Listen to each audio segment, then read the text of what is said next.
Sterling ready to quit City. Real boss wants Chiesa deal. Liverpool still in for lead star. A transfer roundup and today's Friday feels all coming up in the next few minutes. As I'm your host Matt Froelich, you are the One Footballers, and this is the Daily News.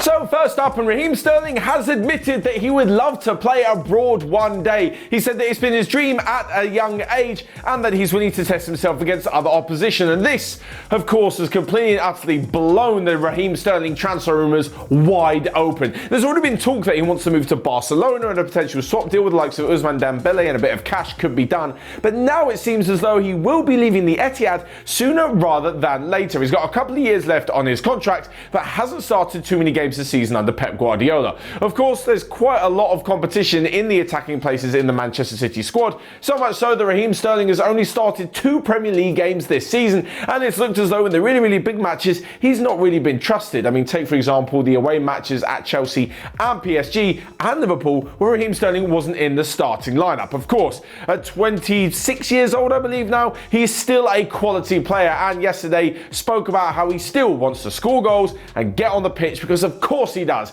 He's a top level footballer and he wants to prove so. As to where he can go, well, we spoke about the Barcelona links. I'm not so sure he's going to be heading to Real Madrid, and it doesn't really leave too many options.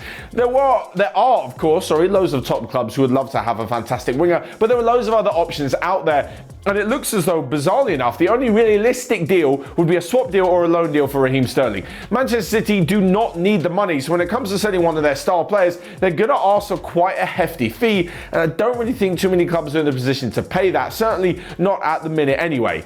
Of course, insert Newcastle joke here. Who knows, we may see him at St James's Park in the future. Along with this, there have been rumours that a few other Premier League clubs want to take him, but in all honesty, I think if he's going to move anywhere, he's not going to move to somewhere where he's got less of a chance of winning the Premier League title, so that only leaves Liverpool, and he's definitely not welcome back there anytime soon. Anyway, next up, and talking of one of these fantastic wingers from around Europe, and apparently Carlo Ancelotti is interested in bringing in Federico Chiesa.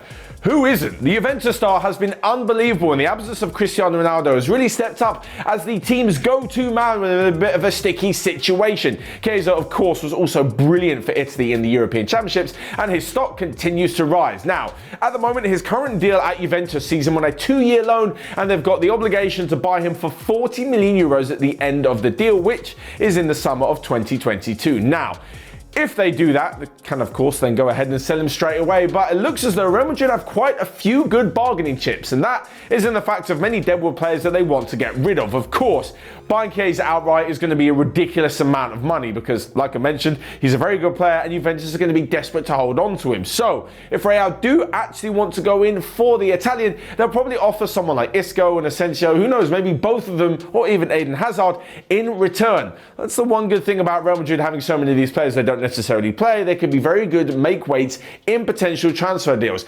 The one question I have for this, though, is that if they're saving up to put a ridiculous amount of money into the likes of Kylian Mbappe, are they really going to go and sign Federico Chiesa in the exact same transfer window? Imagine if they do. Imagine those two are either side of Karim Benzema. We're not even talking about Vinicius Junior and Rodrigo in that as well. They would have a ridiculously good attacking lineup. Despite the fact that it is just a rumour at this stage, I think we can pretty much quash this one because I don't see Chiesa leaving Juventus just yet, and I don't see Real Madrid making a beeline for him ahead of the likes of Kylian Mbappe. Moving on then, and to talks of another winger. It's very winger heavy in today's Daily News, and that is Raphina, the Leeds winger who apparently is destined to play for Liverpool. Now, fellow Brazilian Fabinho mentioned that he knew there were talks going on in the summer, but a move didn't materialise for the Leeds winger just 12 months after moving from Rennes. But his stock has been rising after some fantastic performances on Marcelo Bielsa's side, and it looks as though Jurgen Klopp and Liverpool are determined to get their man. They're just going to have to spend quite a bit of money on him. Now, this could be a replacement in the long term for Mo Salah. The Egyptian currently has a deal that runs until 2023, and it looks as though, despite the fact there are talks ongoing, he's not really close to signing a new contract just yet. By that time, he'll be 31, 32 years old, and obviously, look at Benzema, Lewandowski, Ronaldo, Messi. That isn't exactly old age, and I think looking at how fit Mo Salah is, he'll probably be easily able to play until his late 30s. But if Liverpool not only want to sort out their future on that side and also freshen up their attacking line, Raphina would be a fantastic option.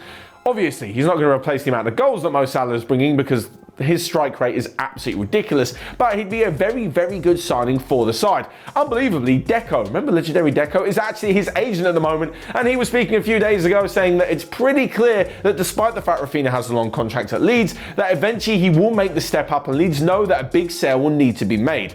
Like all transfers though, coming from one Premier League team to another, he's going to cost a ridiculous amount of money, so maybe Liverpool will have to hold off another year or two before they actually decide to make their move, when maybe as he goes towards the end of his contract, he may be that little bit cheaper. At the moment, a top-class winger, one of the best in his sides and a top-half team. I mean, if Jack Grealish is going for 100 million, Raphina may be 70 to 80 at least.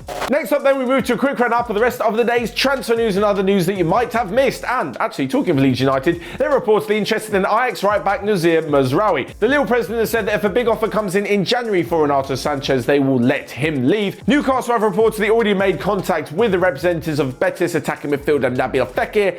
And lastly but not least, Brazil continued their fantastic qualifying campaign last night with a 4-1 victory over Uruguay, which saw Neymar get on the score sheet and edge ever closer to Pele's all-time goal-scoring record for the country. Finally then, we come to Friday Feels. This is where you guys leave your footballing predictions down below for some of the weekend's football, as club action is back. First off, and I think Jose Mourinho's Roma are going to pick up a point in a 1-1 draw away at Juventus. Next up, and we all know how difficult it's been going to Brentford this season, as Arsenal and Liverpool have found out, and I think Chelsea, the next big boys to head there in a West London derby, are also going to find that out in a 2-2 draw. And lastly but not least, man of the moment, Christopher Nkunku, who cannot stop scoring. I think he's going to do it again for RB Leipzig against Freiburg. Have a great weekend, and I'll see you guys on Monday.